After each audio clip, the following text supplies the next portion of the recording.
Ladies and gentlemen, thank you for tuning in. This is the first non-solo cast. So I invite in my friend, my partner, my coworker, my teammate, Brian.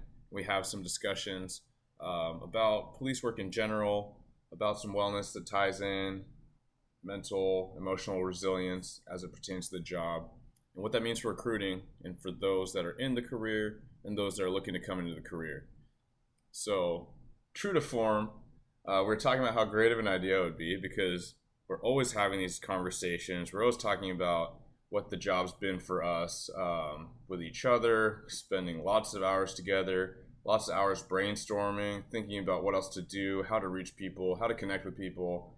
Also, just talking with a ton of different candidates and prospects about what the job could be and the value of us talking together in a very casual, candid manner, similar to how we might talk on a road trip across the state or before a function or in just the countless meetings or phone conversations that we've had.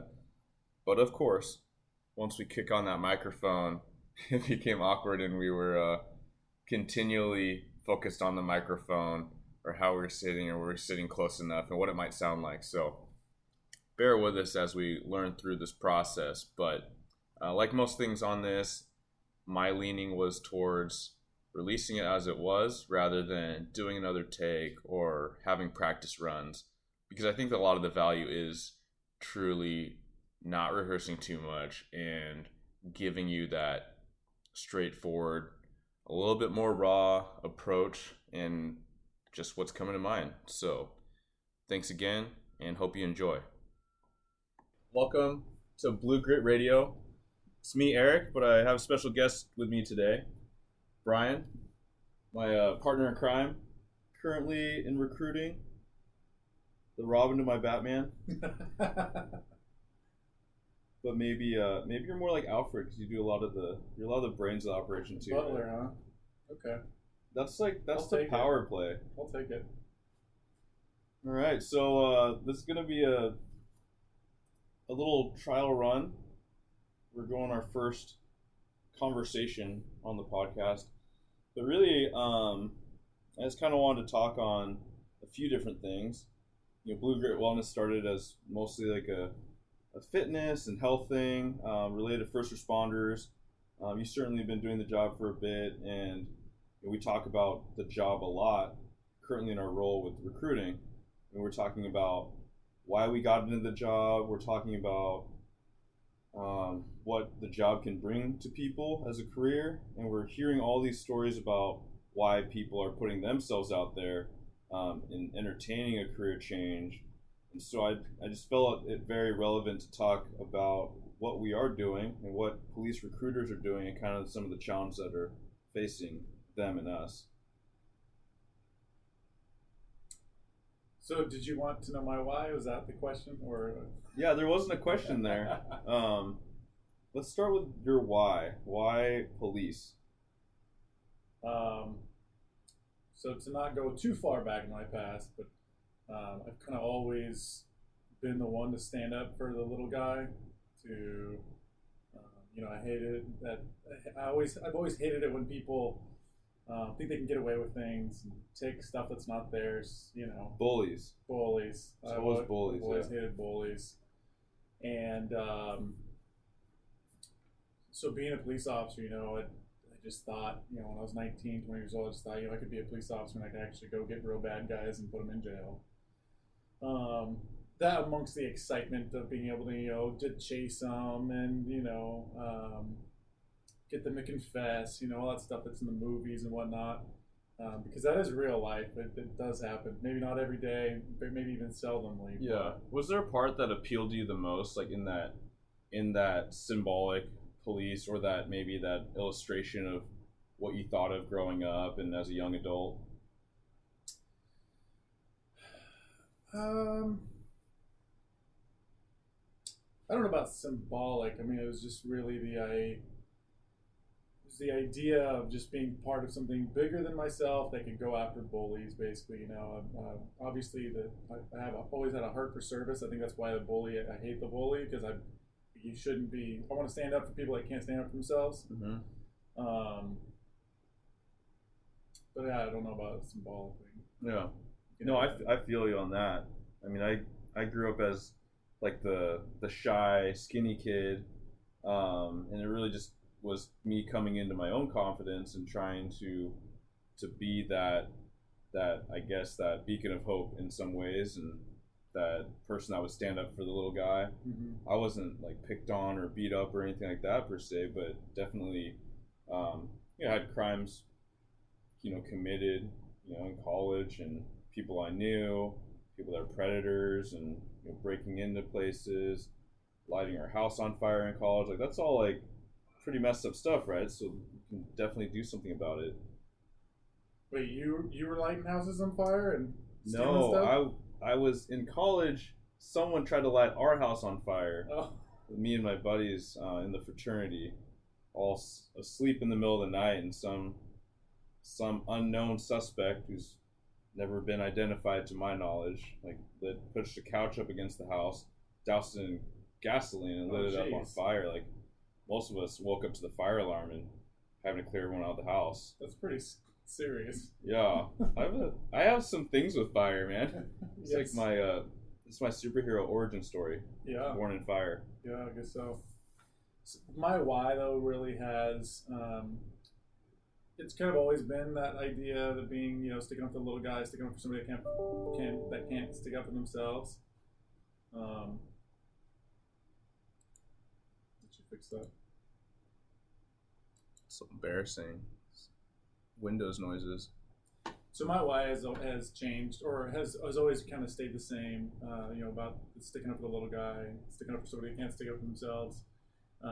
But what it's kind of morphed into is just that everyday impact, even when it has nothing to do with putting somebody in jail or catching somebody who committed a crime. It's just that impact, and it always comes back to that one word. So I've been going to a lot of college career fairs at colleges. Tomorrow I have one at a high school, doing pop-up events, going and just talking to all kinds of people. That question's actually brought up a lot, and so I've simplified it down to impact. That's truly what my why is now. Yeah. Because especially here in, are we saying where we're working at? Kent. Okay. Yeah, Kent PD. I've listened to the podcast before, and you're kind of a little bit vague, but being in Kent, it's not a slow city. It's not not very sleepy. It's busy, and we go to a lot of calls, and any day you could be going on to something that's very serious and impactful. So my why is very alive here at Kent. Yeah, and I think we get the question a lot of why did you stick it out, right? We see law enforcement officers leave in droves, whether they left the state or just left the profession in the last couple of years. Do you think that's the reason why you stayed, is because you feel that impact and because you see that impact? I think 100%. So, as you mentioned about your best friend Diego, a lot of us knew Diego, and he made a big impact on a ton of us. And a lot of us had questions, me myself included, when he passed, about whether we want to stay in this line of work. Right. You felt it. And I had that, but it was kind of a fleeting moment type of a thing. I was going through just a lot of stuff in my own personal life, and the year up to that, and but truly, when I would really sit down and talk to my close friends and family about it, I don't think I ever truly. I couldn't leave, and I don't think I can leave until that fire burns out, pretty much. Yeah, gets snuffed out. Yeah, that's good, man. And then I guess for the listenership, you've worn a few different hats. You still wear a couple different hats in addition to recruiting. You roll through some of the different things that you've done since you've started as a police officer. Yeah, so obviously start out in patrol. I've been an FTO. I've done a stint-up in detectives here in Kent. They allow you to do try out the detectives for some time. Done that. I've been part of the civil disturbance unit, a hostage negotiator currently, or crisis negotiator, a defensive tactics instructor, a peer support team member, and yeah, that's about it. Yeah. PIO. Oh Yeah. yes, PIO, Public Information Officer. Yeah. Lots of hats. Yes. It's definitely the impact there, and so we have stories, and we're also trying to be, for the listeners, cognizant to not go on forever, because we could go on for quite a while in this first round, but did want to say that you've been through some things. You've arrested a lot of violent people. You've been in some engagements. You've saved some people's lives. Yeah. So not to go down that road too far, but why the shift away from that to recruiting? It's pretty simple, really. I love talking to people. It's one of my favorite things about the job is talking to people. Kind of just natural salesman. And this job is selling the job of a police officer. And what easier item is there to sell? To me, in my opinion, I love it. It's a ton of fun. We could go on and on and on about why you should be a police officer. And I get to do that every day. Which is why you're perfect, because when I signed up for the job, I thought it was going to be the most impossible job. And maybe that says something about how messed up I am, but it's where I thought that I could be the most useful to my team and my department, the community. But I thought it was going to be an extreme uphill battle, and for sure it's hard. I think we've had success because we're willing to grind and try a bunch of things. But I mean, literally, Police One just published an article that I wrote talking about the challenges in hiring, and it's the front topic of everyone's mind that's in the industry. So I appreciate that outlook when you're like, man, it's the easiest product to sell. But maybe that's a lot of why we've been successful and you've been successful, is because you truly believe that and you have that passion behind you. Yeah, that, and I think it helps that it's not like I've been doing this job for 20 years. I'm coming up on 8 years now, and I still have that fire to get out there. Just a little anecdote. I was going to a luncheon, a networking luncheon, and there was a pursuit that was going on. It was coming right at me, and I was like, I'm going to help in this pursuit. And I remember driving in that pursuit, driving 100 miles an hour down Highway 167, and thinking, what am I doing going to a luncheon when I could be out there patrolling the streets? But I do realize that that'll always be there for me eventually if I want to get out of this role. And hiring is so critical that, and I think I think it fits me really well that it's worth me going to that luncheon and going and responding to the emails and making the phone calls and going to the job fairs. So I do feel the impact here. Also, this does help. It's nice, even 7 years in patrol and working that 12-hour shift. The realities are police work is hard. And you have to prioritize your wellness, which I thank you for all what you do with the department and with Blue Grit Wellness and all that stuff. Thanks, man. But this has been good for me to work more of a normal hour shift to change my shift, right? Change gears rather. Good for myself and my family and whatnot. So. Yeah, but I think even when you sit there, like you had to question, like, man, what am I doing in this role? Like, I could be out doing this, chasing the cars, right. And meanwhile, you're barely on the radio. We're out in public at times, but so much of what we're doing is like pacing on the phone, like just talking to people, or emails, yes. And like hugging a desk. Yes. Yeah. But I think that also speaks to why it works. Cut back to like an info session we did a little while ago. I'll say LC, keep it anonymous, but gave us props. He said in front of the group, like, hey, and this is a humble brag, but he was like, hey, it's good to see a couple young, excited, like in shape recruiters, because he was so used to seeing, what you might imagine or what we might see in like a more typical organization, just sending out whoever was on a desk already and, hey, go pitch the job, and maybe it's easy overtime or whatever, but how engaged are they? I mean, we've all seen them. And not just police, but like whatever sector of work, right? Yeah, no, absolutely. I think you have to have some excitement to really just sales 101, right? You have to believe in your product, and if you don't, you got to be able to lie through your teeth and really make somebody believe that you believe in it. And it's hard in this line of work if you've been doing the job for a while and you've been burnt out. Right? Everyone's seen it. It's not hard to spot a jaded cop or somebody who's not really in love with the job anymore.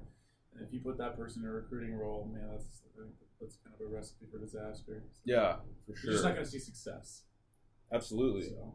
And we've all been there, and I guess real talk for police officers that are listening, or first responders or prospective first responders, it's like, I like to think of myself as a pretty positive guy. I try to put out positive vibes and content.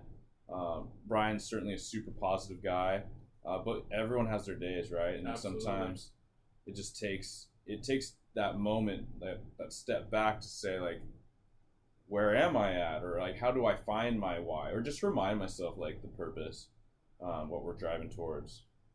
Yeah, I think I've made the comment in the past, and I know that some good people who have left here have made the comments like, "Hey, I lost that why," and I've made the comment in the past that if you lose that why, then it's time to move on, because you'll lose your empathy, you'll lose your ability to connect with people that servant's heart, which is necessary to be a good cop. But you can find it, you can get it back. Maybe you're going through divorce, or which I've done. There's a lot of life going on in this job that makes it's a tough job, but you can find it, right? If you focus on your wellness and focus on certain things, making a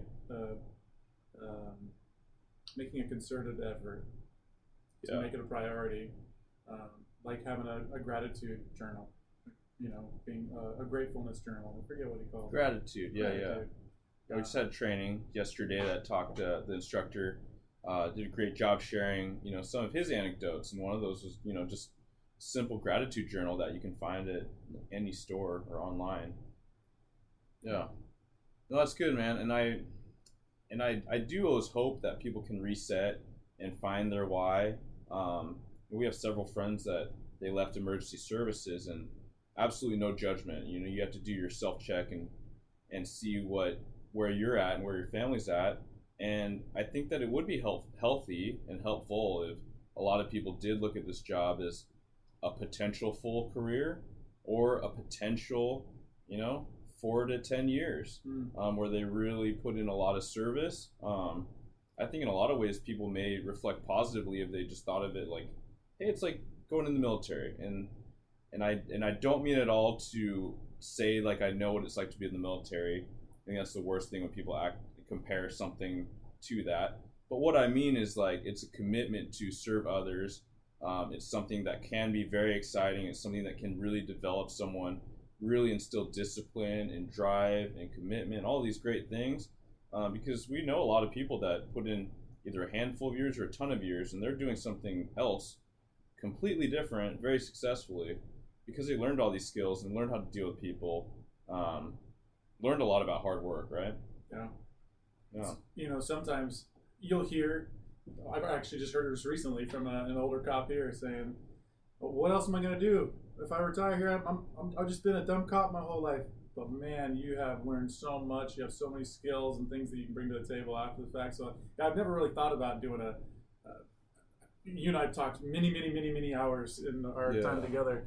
I've never really thought about, making this a short-term, 5 to 10 year stint. But man, you are well prepared to go into all kinds of lines of work later on. Yeah, it's something that when I was a street sergeant a couple years ago, especially with that window, like a couple years ago, right? We're talking about after George Floyd and COVID, and everyone's head was kind of spinning. But that's something I made a point to talk to with everyone in briefing or one-on-one. I said, hey, what's your backup plan? And you don't have to tell me right now, but my challenge to you, and to make this your unofficial goal of the rotation, is to explore that. Take some notes, maybe sign up for a class, or at least look at some, whether it's going back to school or tech school or a vocation that always interested you. At least look up like what that would cost or what the time duration would be, and then maybe sample with like, okay, is there something I can learn, or can I take this on as a hobby or a side hustle, and then kind of explore it, right? Because then you might find out that it's an awesome side hustle, or you might find out that like that was terrible and you want nothing to do with it ever again, right? But I think that it's always helpful to have these backup contingencies, because we become so skilled at contingencies in our job. You know, something comes out as a dispute call, and then it could be, you know, two Karens yelling at each other, or it could come out as a dispute call, and then it ends up, you know, three people shot holes in each other, right? But we keep thinking like worst case scenario so we can best accommodate the situation and find a good resolution. But I think that also leads you towards being cynical and being jaded. But then we may underprepare our own lives because we don't think about that worst case scenario, or we don't want to. Pretty interesting that you had that conversation, because I wonder how many first line supervisors in any line of work would go to their people and say, hey, what's your backup plan? Yeah, especially because I'll just say we're hurting for it, right? We're hurting for bodies. I'll just say though, it says a lot about you and that you care about your people, not just as your subordinates and people that I need you to go clear this board, meaning for calls for service. Yeah. I need you to go and park your car over here and make sure that people see you writing your reports in that area because they're complaining. You care about your people, so. Yeah, and to be honest, I was torn on the idea of it, but I felt like if I was going to be a good supervisor and a good leader, like everyone knows what they want in a good leader, and that's take care of your people, right? But if I was really going to take care of them, then I needed them to actually have those hard conversations and those hard thoughts. Like, maybe this doesn't work out. And maybe it's completely involuntary, right? Like, anything could happen at work or outside of work where, you know, both your knees are blown out. Maybe you can't return to this job. But are we thinking, like, responsibly to that? Yeah. It might be kind of negative, like an overthinking kind of over doomsday prepper kind of mentality.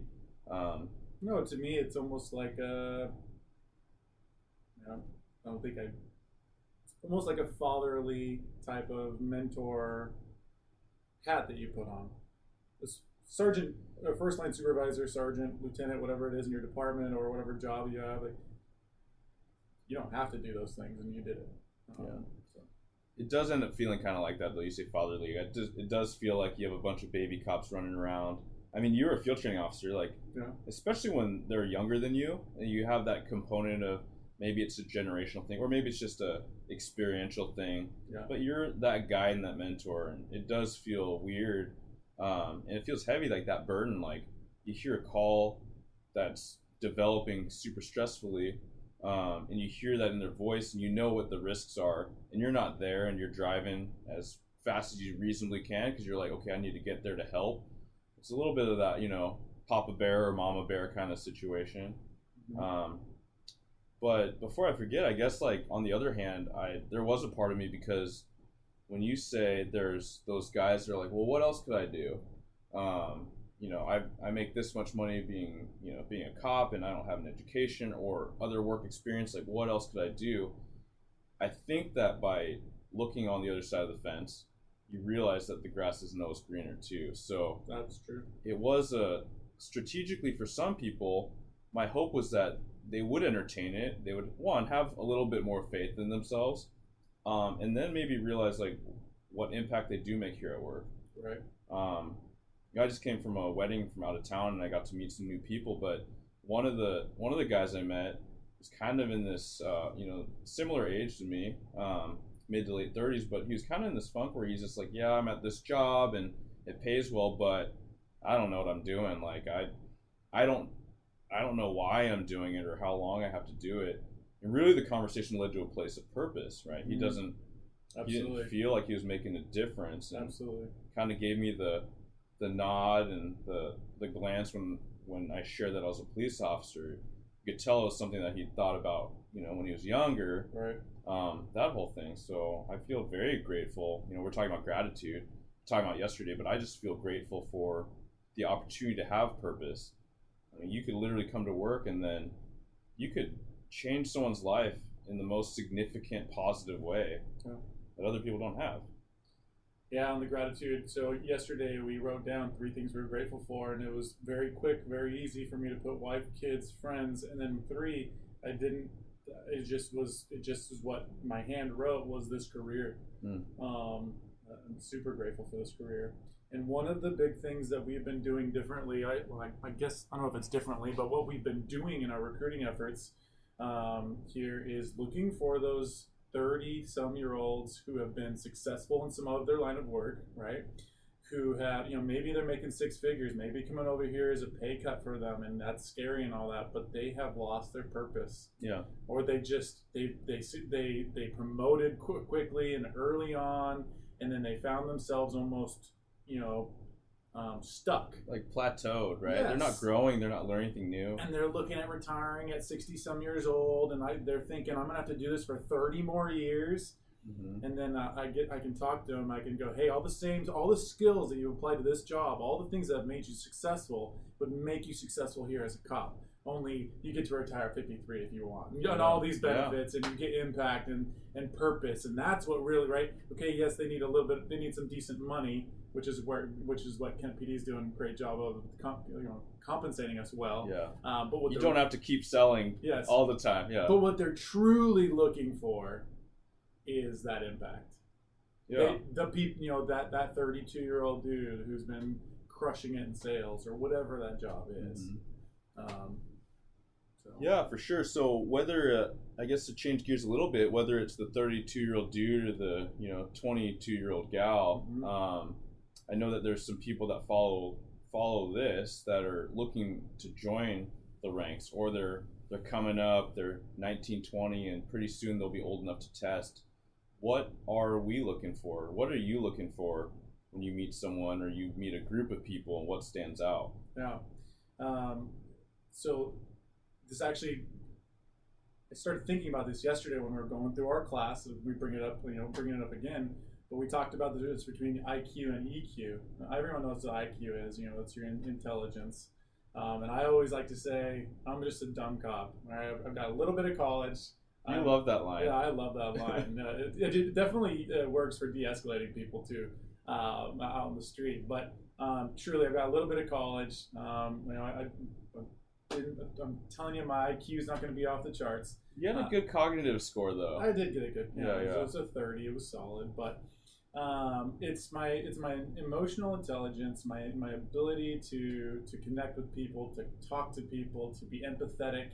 And I think just some people just naturally have that. And they're an empath. Yeah. Sorry. No. And that's one of the big key qualities that I'm looking for when I'm talking to people. That you can use all kinds of big words and score really well on our cognitive tests that we do in our testing process. But if I sit down and talk to you and I don't feel like you can connect with people, you're just it's really difficult to just talk to you just on over coffee. Yeah.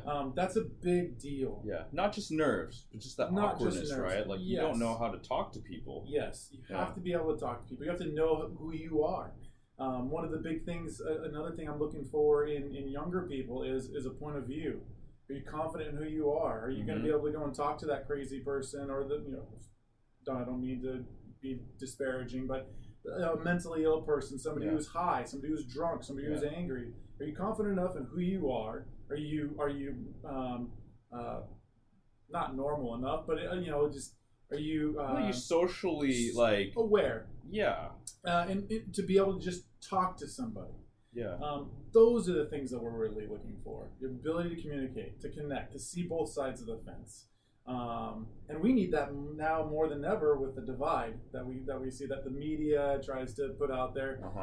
If you can't see both sides and you're just on far left or far right, well, good luck being a cop in 2022 and beyond. Yeah. Because one, there's just no place for that. But you're dealing with people from all walks of life, and if you're going to be so stubborn and hard-headed that you can't see other people's points of view, you're going to have a long career, and you probably won't have a career, to be honest. Yeah, and I think, thank you for putting it that way, but I think that when you talk about EQ and empathy, you just really have to care deeply about people, right? Yes. If you care about people, everything else is kind of secondary, right? Because if you care about people, you're going to treat them well.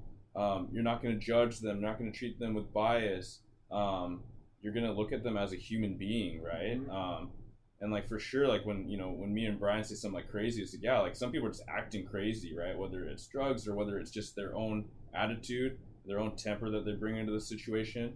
So yeah, it's definitely not to be meant a certain way, but like it's really just like if you care about people, then you'll be patient with people, and you will, turn up the volume and turn up the intensity when you need to crack the case, right? You're gonna burn the candle from both ends because you care about people, you care about the victim and the victim's family and getting a resolution. I do see some social media sometimes in the cop circles at times that are, especially lately, where it's talking about how we don't need lip syncing videos and we don't need people to interact with the public and work on outreach. We need people to do the job. But I'm like, what does that even mean? To me, I'm like, I mean, it's all helpful, right? Mm-hmm. Like, make no mistake, I'll tell people in a crowded room and telling people to sign up for this job, like, yeah, we got good pay and benefits, but it's a super dangerous job.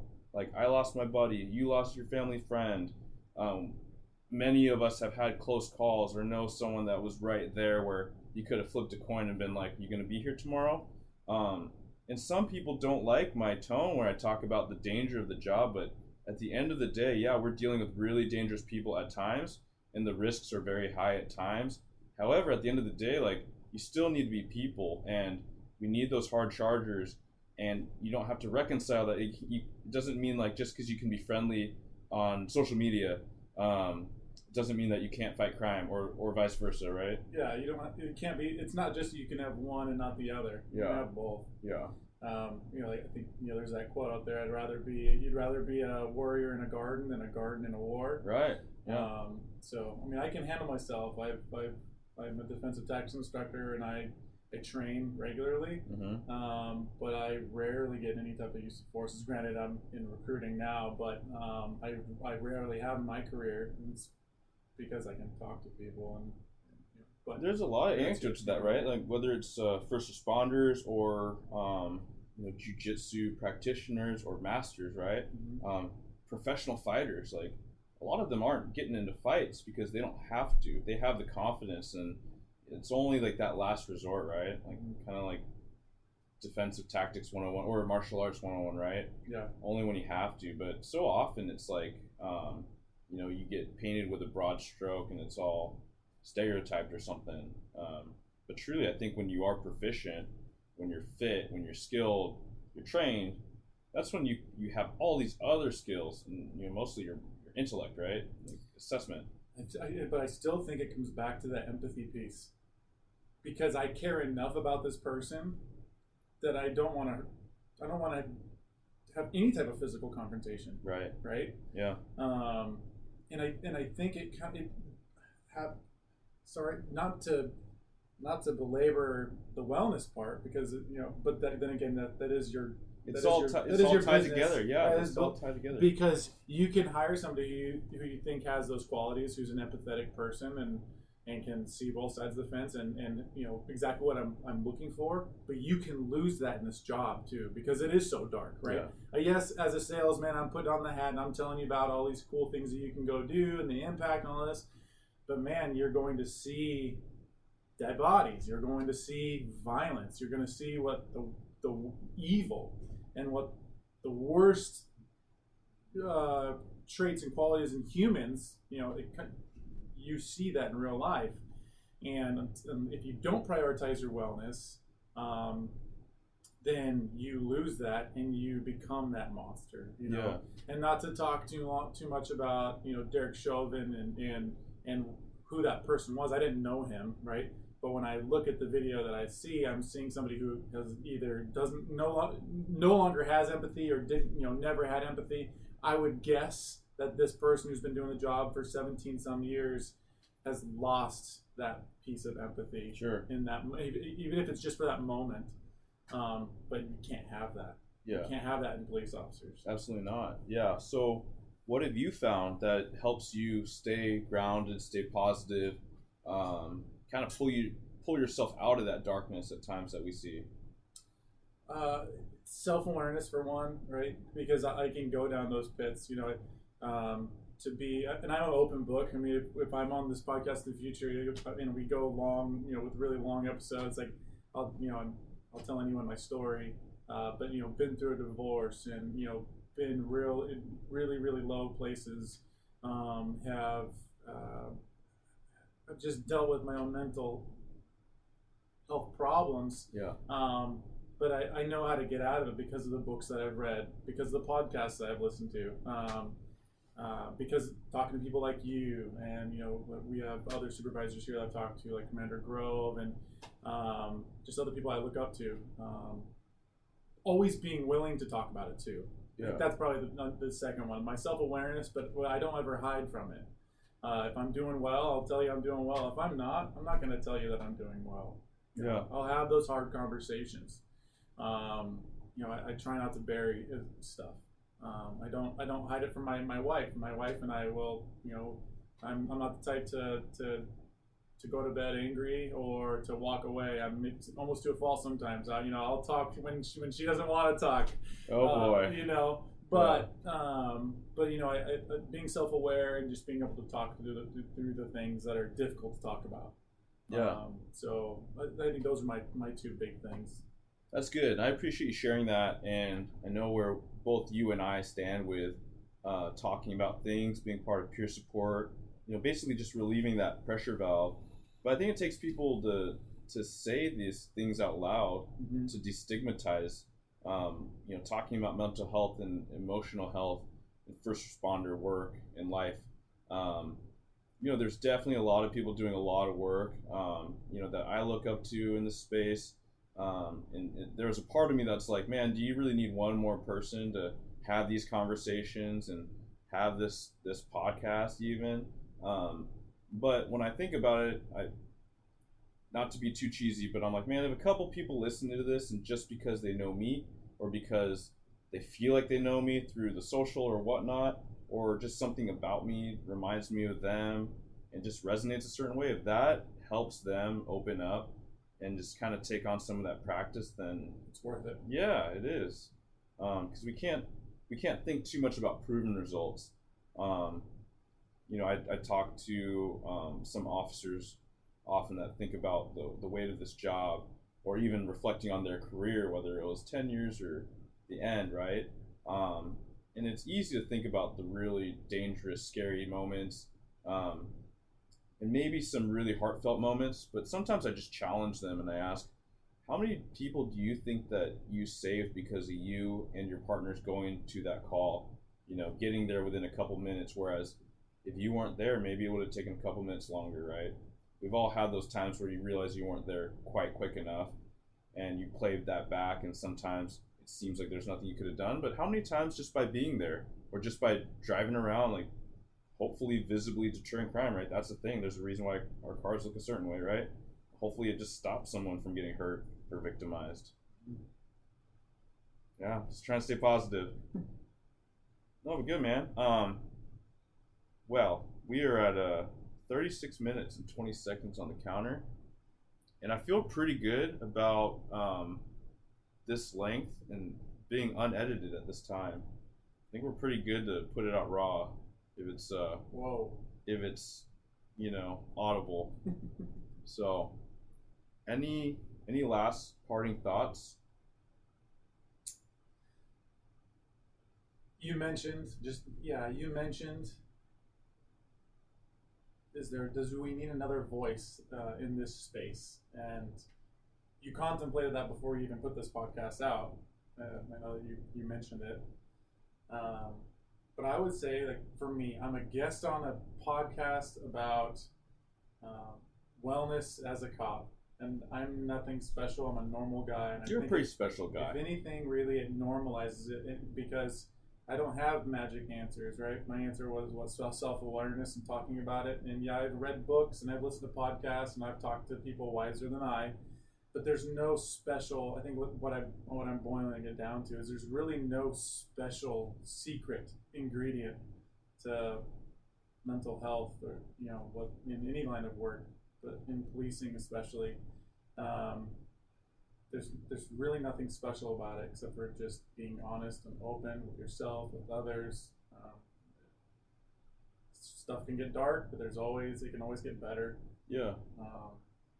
Life's hard, the life can always be better and always get better. But I'm also a glass half full, very optimistic guy. But I think life's hard, but life's pretty easy too. Yeah, that's a good outlook.